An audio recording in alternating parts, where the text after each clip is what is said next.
For much of human history, people have searched for hidden treasure. They have searched for gold, silver, and precious metals. They've mined for diamonds, sapphires, and other precious gems, and they drill for oil. Knowledge can also be considered a treasure.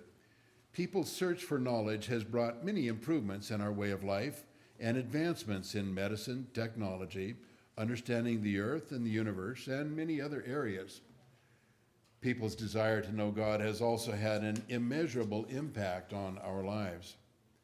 What someone treasures above all else affects every aspect of that person's life. What do you treasure? In Matthew 6:19 and 21, Jesus said, "Do not store up for yourselves treasures on earth, where moth and rust destroy, and where thieves break in and steal. But store up for yourselves treasures in heaven, where moth and rust do not destroy, and where thieves do not break in and steal.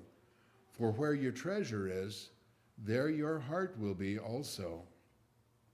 As Paul wrote in 2 Corinthians 4:18, "So we fix our eyes not on what is seen, but on what is unseen. For what is seen is temporary, but what is unseen is eternal." A day will come when each of us will stand before God, and on that day, what our investments were worth will not matter, or only whether or not we had faith in the Lord.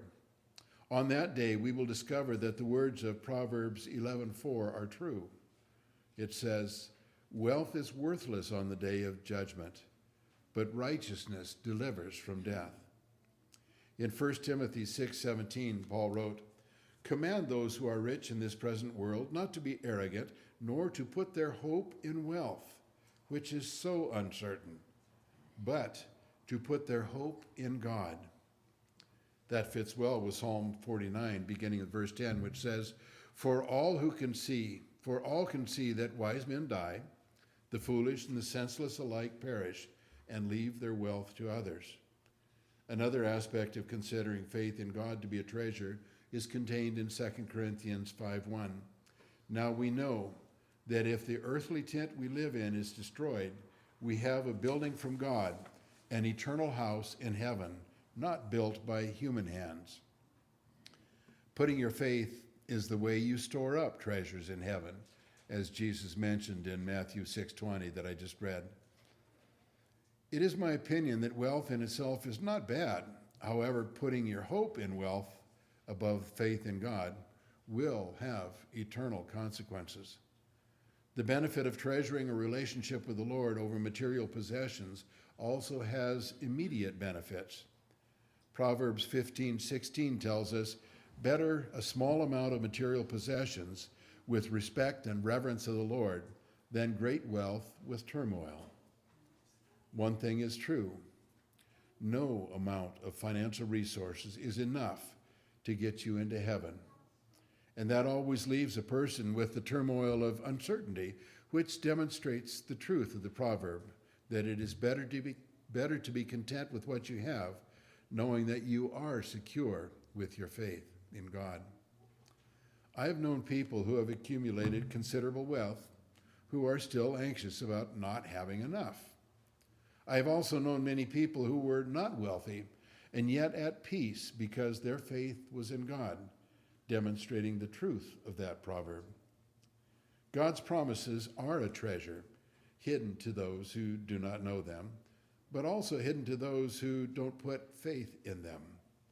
2 Corinthians 4:4 explains, "The God of this age has blinded the minds of unbelievers so that they cannot see the light of the gospel of the glory of Christ, who is the image of God. But faith in God is a treasure given to all who seek." Verses 6 and 7 tell us, "For God, who said, 'Let light shine out of darkness,' made his light shine in our hearts to give us the light of the knowledge of the glory of God in the faith of Christ. But we have this treasure in jars of clay to show that this all-surpassing power is from God and not from us." This treasure is given to all believers. It's not reserved for just a unique few. The question then becomes, how does a person go about finding this treasure? The author of Proverbs 2, 1 through 6 wrote, "My son, if you accept my words and store up my commands within you, turning your ear to wisdom and applying your heart to understanding, and if you call out for insight and cry aloud for understanding, and if you look for it as for silver and search for it as a hidden treasure, then you will understand the respect and reverence of the Lord and find knowledge of God. For the Lord gives wisdom, and from his mouth come knowledge and understanding." Psalm 119, verses 11 through 16 adds, "I have hidden your word in my heart, that I might not sin against you. Praise be to you, O Lord. Teach me your decrees. With my lips I recount all the laws that come from your mouth. I rejoice in following your statutes, as one rejoices in great riches. I meditate on your precepts and consider your ways. I delight in your decrees. I will not neglect your word." Not only is the treasure of God offer benefits in this life, it is also the promise of the kingdom of heaven. Jesus told two parables that tell how great that treasure is. Matthew 13, 44 to 46 says, "The kingdom of heaven is like a treasure hidden in a field.